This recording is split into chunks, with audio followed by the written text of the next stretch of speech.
Welcome to the Murphy, Sam, and Jodi After the Show podcast. Simple skills that make you seem smarter than you are. We touched on this a little bit in one of the 3 things to know today. One of them was, I think Sam was impressed too, like that this made the list, knowing how to do keyboard shortcuts on the computer. Hey, I'm impressed with that because I can't remember keyboard Producer Faith shows me shortcuts all the time, and it's like lost on me. Well, you know what the trick is with keyboard shortcuts is every program has a different set of shortcuts. That's what I said. So the more programs that you use, the more confusing, unless they've adopted like in Windows, for example, Control-C, Control-V for copy and paste. Yeah. And Control-X for cut. If everybody does the same thing, it would be most easier. programs I know do that, but some don't. So you'll screw yourself up fast by doing a shortcut that doesn't work. A shortcut that's opposite of what you meant to do. By the way, the 3 Murphy just gave us examples. That's it. That's it for me. That plus Control-Z to bring something back. By the way, this is not a scientific study that these things make you seem smarter. This is like a Reddit thing where they asked thousands of people, and thousands of people said, when I see this, I assume intelligence. Well, you know why? Because if anybody has ever, when somebody has shown me a shortcut and you didn't know it before, it's that feeling of, whoa, oh, wow, cool. Man, you're smart. Right. What else do you have in that vault? It. Right, exactly. Exactly. I only recently learned that if you use the Windows key on a Windows machine and then the period, that brings up emojis.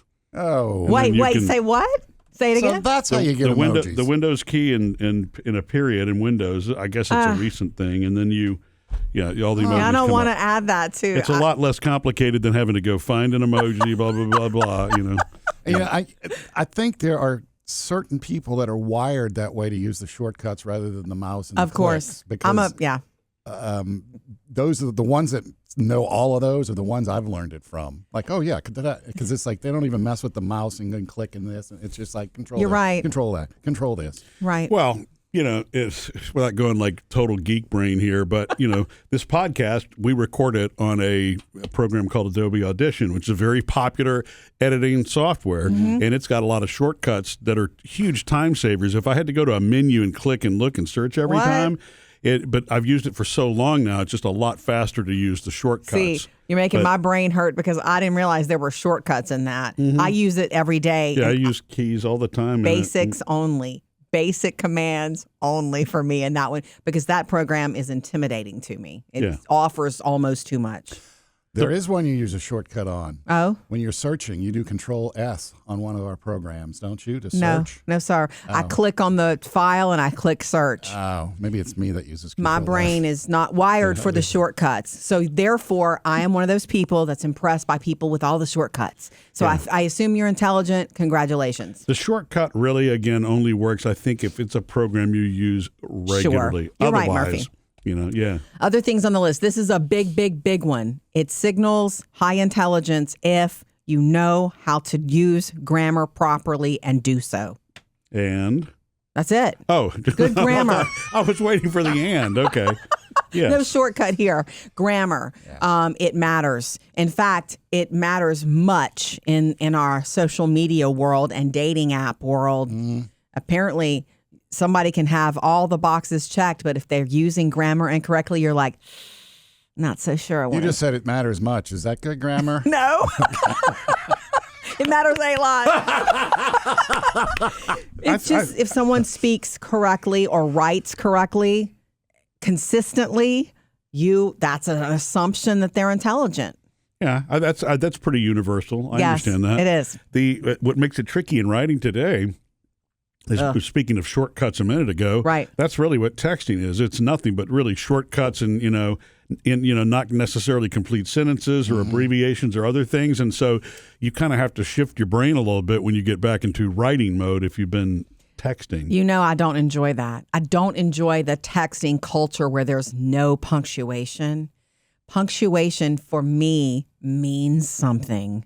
I'm reading a book right now, a really well-written novel, and the grammar and the punctuation is just there, and it just sings off the pages, and it gives emphasis where it's needed, and it's gorgeous. And then I'll get a text like, blah, blah, blah, blah, nothing. And it's just like, it's like fast food compared to fine dining. Yeah. Well, that goes back to, I think we did a podcast a couple of years ago on this about just the language on text changes just like everything else with slang and so forth. Yes. And so, punctuation offends or creates a question mark. Why did you put a period aggressive? in there? Well, and it's interesting. You said that just now. I never put that together in my head, but if it were universally acceptable, books would be the same way, and they're not. Oh yeah. I mean, books are, there's still, thank goodness. The way that things are written, the written word for literature and our textbooks and all the way that we learn is still that way. Correct. Correct. So I would say that's the correct standard, huh? I hope so. Find it easier to write proper English than to speak proper English with me, because there are times I just slip into bad English. Sure. I say ain't a lot, but I'm not going to write ain't. Mm-hmm. Good. You're right about that. But you're right. WRIT. That's for okay. A word like ain't's been used as a contraction for so many years now. Yeah. It's in the dictionary. I wouldn't write it in a piece that I was submitting to a professor to grade, obviously. No way. It's a perfect example of how slang becomes acceptable. I don't know if this were 100 years ago, somebody would say that's probably poor grammar. Today, it's just part of the lexicon. Just ain't right. Well, I was corrected on it when I was a child. Therefore, to me, it's ingrained in me that it's incorrect. Yeah, right. So it depends on your experience growing up and what you were taught. Yeah. And what you hear, what you're in, what culture you're in, what environment. When I speak, I will end sentences with prepositions all the time, even though I know it's not the way to do it. But when I write, I can go back and correct it before. Wonderful. I think that's probably very common. Yeah. Something about the way we were graded on our writing versus the casualness with which we speak, which didn't sound very casual. But, we speak. Hopefully you're not worrying about every word that comes out. You're just speaking. You're worrying about the content of what you're saying. Okay, some fun ones on this list. Things that you do, simple habits or whatever that make you seem really intelligent to other people. Knowing the rules of chess. Knowing anything about chess. Okay. That's funny because can you talk about the game of chess? No, I'm good at checkers, but I'm not a chess guy. I know Is that a brag? I know what each thing can do, but I'm not a thinker enough to get involved in, thinking 4 moves ahead like a good chess player. Right. So, I could hold my own and lose, but Nice. Okay, that's good. Another one is having basic geography knowledge. You talk about places in the world and you know where those places are. Shout out for me. I'll raise my hand that is impressive to me. Yeah, sure it is. And other people when I see it. Well, with the amount of countries in the world today, and not just countries, if you know where a small city is in a certain state or, in the U.S., that's equally as impressive. But, if you think about the textbooks and the way that we learn things in today, there are actually a number of countries that either didn't exist or have changed names. I mean, it was still the Soviet Union when I was in elementary school, and and so many countries have changed names. If I had memorized everything back then, now I would sound like I don't know what I'm talking about. Yeah. Right. Well, you stay up on it. But yes, I agree with you on that. I'm not. It's impressive. Geography is not my strongest suit. I can tell you where the continents are in most of the major countries. Something else that made the list that is awesome, and to know that if you have a good memory, people are impressed by that usually, as long as you're remembering the good, nice things, or if you remember something and you bring it into a conversation, especially if it's about someone or something that means something to them, it's impressive. Yeah. So that's good to know for those with a good memory. Jodi, our daughters do that all the time with us. Taylor especially There are things has a great that they memory. remember that I didn't remember at all, or it'll come back to me when they say it. Something that we ate at a restaurant, or something that happened on a vacation that we went on together. Little things like that, and you think, wow, okay, you're sharp. Yes. Keeping up with current events or knowing what's going on in the finance world signifies that you're intelligent. Not exciting. Yeah. Here's one of my favorite ones. Typing fast without looking at a keyboard apparently is impressive to other people because so many people can't do it. I can't do it. Yeah, I can't either. I can do it, but it's not without mistake. And the fingernails sort of get in the way. Another thing, because there were typing classes, Yes. I don't know if they Still still are, offer it as part probably. of computer science or not, but, there friends of mine that actually took typing do fine on the keyboard. They You never took it? They can do. No, I didn't. Oh. No. Okay. We were told to take it. It was an elective. Oh. And it was like, you really need this to get through life. And You it's do? like, yeah, I'll make it. Oh, wow. Oh, no wonder you guys hunt and peck, as it's called. You look and it slows you down. It results in a lot of typos for me. Yeah, Wow. me too. Okay. Anyway, well, that's seen as very, and my other one, my favorite one on the list, actually, speaking calmly while everyone else is freaking out, like a genius boost. It's also, to me, it doesn't say that here. The person who submitted that answer didn't say that here, but that's leadership. Someone who remains calm during a storm, or someone who can be calm while other people are freaking out. You have the power of the room. But it signifies intelligence, which I think is lovely.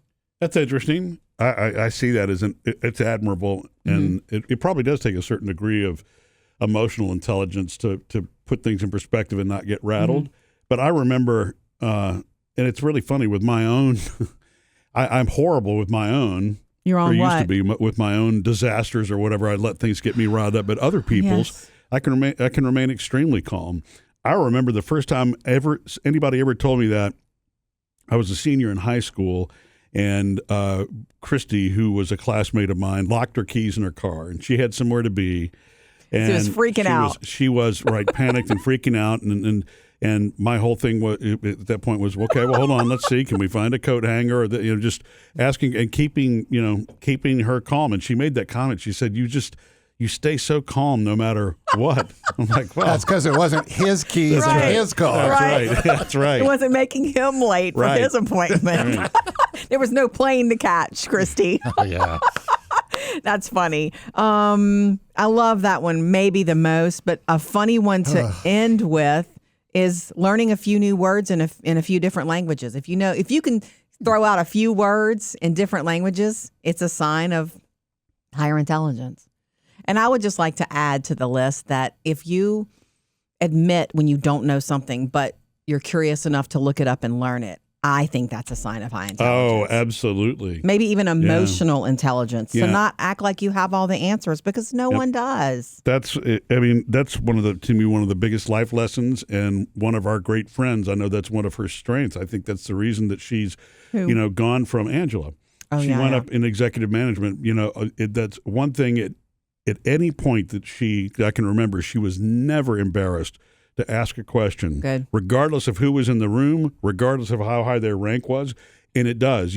It's interesting how people feel intimidated and they're afraid to ask questions and don't realize that the leadership in the room sees it as the opposite. The leadership in the room Is a sees strength. that as a huge, huge strength. It is a strength. Yeah. Yeah. Not when you don't know, don't act like you know. Correct. Does everybody feel smarter now? I do feel smart. I don't know.